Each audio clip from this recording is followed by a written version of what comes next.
नमस्कार, आप देख रहे हैं म्यूटेड वॉक्स में इमरान। दोस्तों, आज हम बात करेंगे फार्मिंग के ऊपर जो 3 बिल पास हुए हैं। तीनों विधेयक की बात करेंगे, परंतु उससे पहले हम बात करेंगे जो राज्यसभा में एक नीचता हुई है, जो उपसभापति हरिवंश जी के साथ हुआ है, जो विपक्ष के नेताओं ने एक ऊंची राजनीति को दर्शाया है। भारत जो पूरी दुनिया का सबसे बड़ा लोकतंत्र है, उस देश के राज्यसभा में ऐसी नीचता हुई है। राज्यसभा को बोला जाता है एलीट्स ऑफ एलीट, जहाँ पे भारत के सबसे बेस्ट माइंड जो राजनीति में बोले जाते हैं वह राज्यसभा में बैठते हैं। परंतु जब वहाँ पे ये तीनों बिल पास हुए, उस टाइम विपक्ष के नेताओं ने जो उपसभापति जी के साथ करा, उनका माइक तोड़ दिया और बुकलेट जो थी वो उनकी तरफ फेंक के मारी, धक्का मुक्की करी। मतलब ऐसी नीचता तो लोकसभा में भी नहीं हुई। एशिया में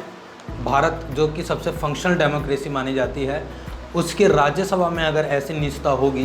तो दूसरे देश हमारे देश से क्या सीखेंगे। 74 साल में जो हमने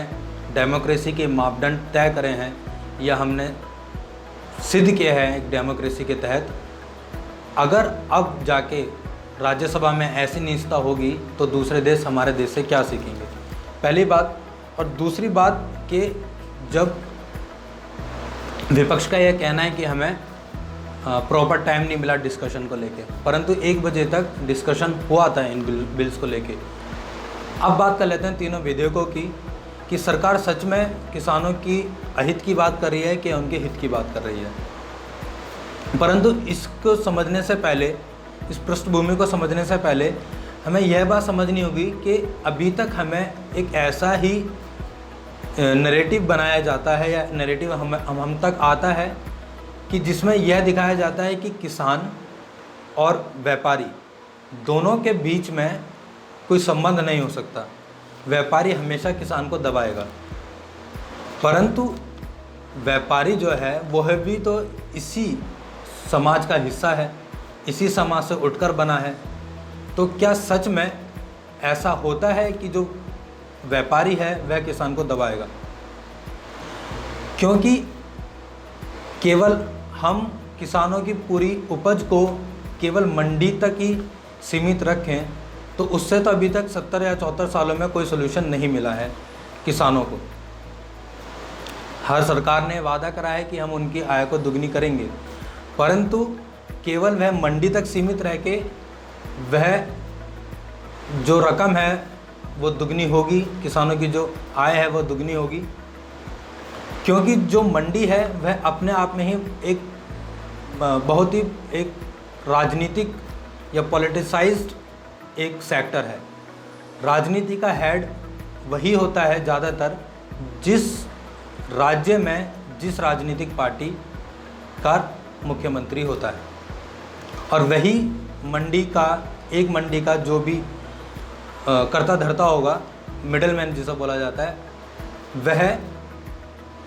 ही उस मंडी से सारे फसलों की जो दाम है वह तय करता है। परंतु अब खुद ये सोचने वाली बात है कि एक मंडी में फॉर एग्ज़ाम्पल कि आलू ज़्यादा है। जब आलू ज़्यादा है तो उस मंडी में होता है क्या है कि बोली लग जाती है। अब आलू ज़्यादा हो जाते हैं तो वो बोली कम हो जाती है, और आलू अगर कम है तो वो बोली ज़्यादा हो जाती है। किसी भी मंडी में जो कर्ता धर्ता होता है वह डिसाइड करता है कि किसी भी फसल के क्या दाम होंगे। परंतु जब वह दाम तय करके उस किसान से वह चीज़ें खरीद लेता है फसल, उसके बाद वह जब मार्केट में जाती है तो कभी ऐसा होता है कि उसकी किल्लत पैदा हो जाती है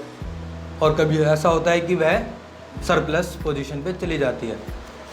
तो एक मंडी में फॉर एग्ज़ाम्पल के आलू ज़्यादा है तो उस मंडी में होगा क्या कि उस आलू के जो दाम होंगे वह कम होंगे, और अगर उसी मंडी में आलू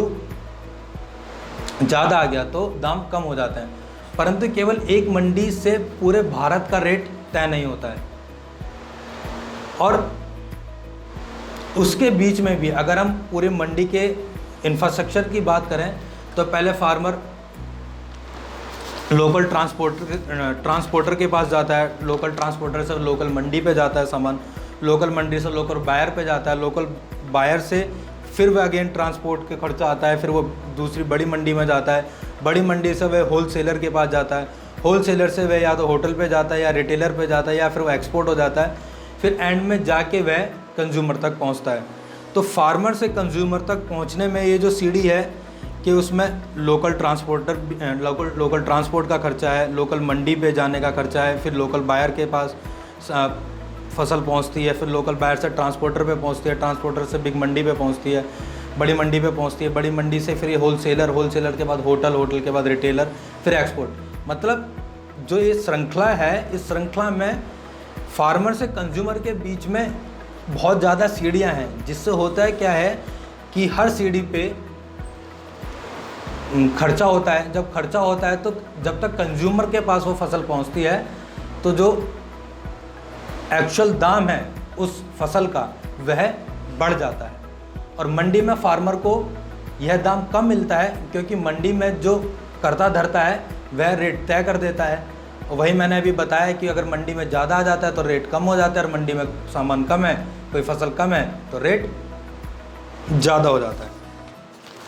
तो ये तो रही, क्योंकि मंडी के में भी अभी तक बहुत कमियां हैं जो नहीं सुधारी गई हैं। फिर उसके बाद सरकार ई मंडी पे भी आई। ई मंडी में भी यही एक ये फॉल्ट था कि जब फार्मर या मंडी में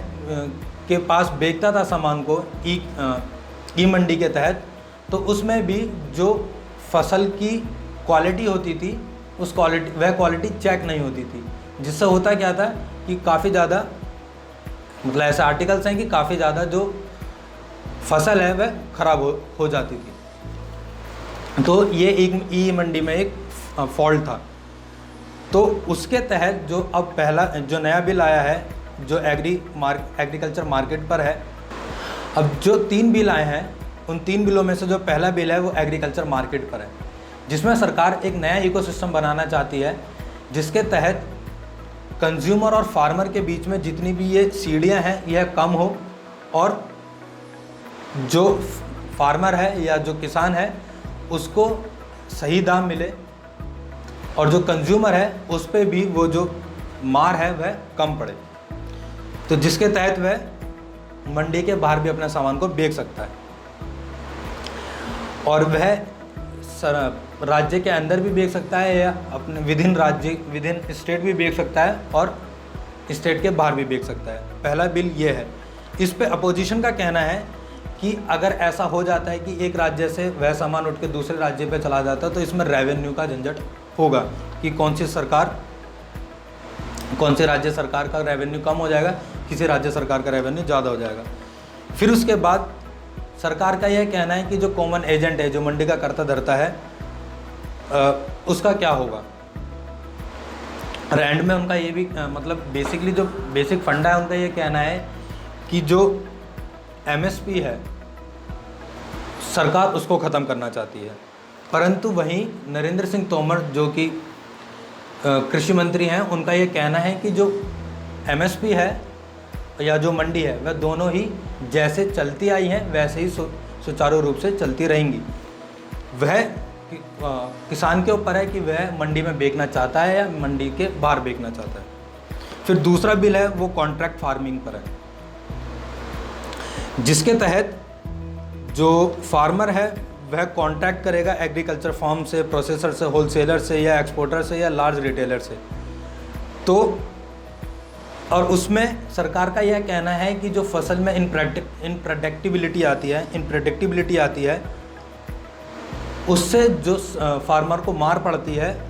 वह जो मार है वह रिड्यूस हो जाएगी। और क्योंकि सरकार का ये कहना है कि भारत में 86% जो फार्मर है वह छोटी ज़मीनी पे किसानी करते हैं, जिसके तहत जब मौसम के तहत या किसी के तहत उन पर मार पड़ती है तो उन्हें ज़्यादा घाटा होता है। उनकी ये नौबत आ जाती है कि उन्हें फसल का सही दाम भी नहीं मिल पाता है, जिससे कि वह साल भर अपनी या दूसरी फसल कर सके या साल भर अपना घर चला सकें। इसके तहत अगर कॉन्ट्रैक्ट फार्मिंग होंगी तो जो वो मार है वह मार कॉन्ट्रैक्ट के तहत या होलसेलर उसकी कमांड करेगा या होलसेलर उस पर जवाबदेह होगा, उन दोनों के बीच में। उसमें अपोजिशन का कहना यह है कि अगर कॉन्ट्रैक्ट फार्मिंग होती है, उस कॉन्ट्रैक्ट फार्मिंग पे हमेशा जो एज होगी, जो हमेशा मतलब अपर हैंड होगा, वह अपर हैंड हमेशा कॉन्ट्रैक्टर का होगा, फार्मर का नहीं होगा। और फिर तीसरा बिल आया है, वह है आवश्यकता वस्तु संशोधन 2020, मतलब एसेंशियल कमोडिटी पे, जिसके तहत सरकार ने दालों को, ऑयल्स को, ओनियंस को, पोटैटो को एसेंशियल कमोडिटी से बाहर निकाल दिया है। इसका मतलब है कि वो इस सेक्टर में एफडीआई को लाना चाहती है। पोजीशन का कहना है कि अगर एफडीआई आएगा तो किसानों को मार पड़ेगी, मतलब एक्चुअली उनका ये कहना है कि जो एमएसपी है वह तय नहीं होगी। हम बात कर लेते हैं 2014 से अब तक की, कि जो स्वामीनाथन रिपोर्ट है, स्वामीनाथन रिपोर्ट जो 2006 से ही चर्चा में रही है, उस चर्चा के तहत में जब कांग्रेस सरकार थी, उस कांग्रेस सरकार ने स्वामीनाथन रिपोर्ट पे एक्चुअली में काम नहीं किया था, जो काम स्वामीनाथन रिपोर्ट पे होना चाहिए था। फिर उसके बाद 2014 से एकाएक भी मोदी सरकार ने स्वामीनाथन रिपोर्ट पे वह काम नहीं करा है, परंतु वह ग्रेजुअल प्रोसेस पर है, मतलब धीरे धीरे स्वामीनाथन रिपोर्ट के ही जो मापदंड है उनके तहत काम चल रहा है, जिसके तहत जो गेहूं हो गए या दाल हो गई या और भी फल हो गए या सब्जियां हो गई, उनकी जो एमएसपी है वह एमएसपी धीरे धीरे बढ़ रही है। ऐसा नहीं है कि वो एकाएक रात को सरकार 2014 में बनी और उसने सुबह ही स्वामीनाथन रिपोर्ट लागू कर दी, पर वो ग्रेजुअल प्रोसेस के साथ एक पॉजिटिव तरीके से इम्प्लीमेंट हो रहा है, जो कि ये सही भी है, क्योंकि कोई भी इतने बड़े राज्य में कोई भी एक प्रोसेस है वह धीरे धीरे होता है, वो एकाएक नहीं होता है कि रात को वो डिसीजन हुआ और सुबह वो इम्प्लीमेंट हो गया। इस देश में एग्जीक्यूशन में भी बहुत समय व्यर्थ होता है, सिस्टम का भी, सरकार का भी, परंतु उस सिस्टम को सुधारना भी सरकार का ही काम है। मिल्क सेक्टर में बड़े बड़े प्लेयर्स आए, जैसे अमूल, मदर डेयरी, तो ऐसा नहीं हुआ कि डेयरियाँ जो थी वह ख़त्म हो गई, बल्कि उनकी जो प्रोडक्टिविटी थी वह बढ़ गई। और दूध का जो सेक्टर था, जो कि एक सीमित सेक्टर था, जो कि गांव और किसी कूचे तक या किसी राज्य या किसी ज़िले तक था, बल्कि वो इंटरनेशनलाइज हो गया। जब इंटरनेशनलाइज हुआ तो उससे हुआ क्या कि जो डेयरी के मालिक थे उनकी जो आमदनी थी वह बढ़ गई और दूध एक कॉमन मैन के घर तक पहुंचने लग गया। और ऐसा ही हुआ एग्स के साथ भी। जब अंडों के व्यापार मंडी के बाहर होने लगे तो उसकी आमदनी जो थी, जो कि फार्मिंग करते थे एग्स की, उनकी भी जो आमदनी थी वह बढ़ी जब बड़े प्लेयर्स इस सेक्टर में आए। तो मंडी के बाहर अगर कोई भी फसल, अभी तक अगर हम 2 एग्जाम्पल को लेके देखें तो उसके हमेशा पॉजिटिव ही रिजल्ट रहे हैं, उसके कोई नेगेटिव रिजल्ट नहीं रहे हैं कि मंडी के बाहर फसल जाने से वह फसल के जो फार्मर हैं, जो उसको उगाते हैं, वह ख़त्म हो जाएंगे या उनकी आमदनी कम हो जाएगी, बल्कि रिजल्ट यह रहा है कि उनकी आमदनी बढ़ी है। इसका एक और एग्जांपल था, जब कोविड चला था और लॉकडाउन हो गया था। लॉकडाउन में सोनीपत के एक किसान थे, तो वो लॉकडाउन में टमाटर कहाँ बेचते, तो उन्हें अपने टमाटर बेचने थे लॉकडाउन में और मंडियाँ बंद थी। तो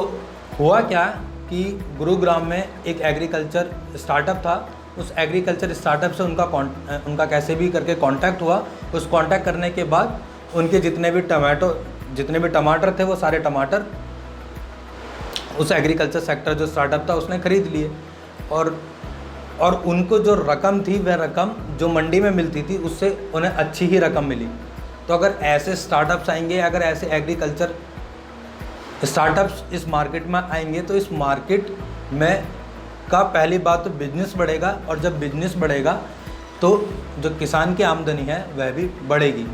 अगर आपको हमारी वीडियो अच्छी लग रही है तो प्लीज़ वीडियो को लाइक करें, चैनल को सब्सक्राइब करें और जो एक घंटी का जो साइन है उसको दबा लें और वीडियो पे कमेंट करें, वीडियो को शेयर करें। और आपसे एक अनुरोध है कि एक वीडियो को बनाने में और उसकी कटाई छटाई करने में और उसे वीडियो को यूट्यूब पे, फेसबुक पे या किसी अन्य सोशल मीडिया प्लेटफॉर्म पे अपलोड करने में टाइम लगता है, और उस टाइम के तहत जब रिस्पांस नहीं मिलता है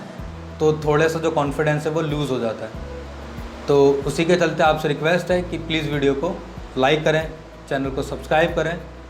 और वीडियो को शेयर करें। धन्यवाद।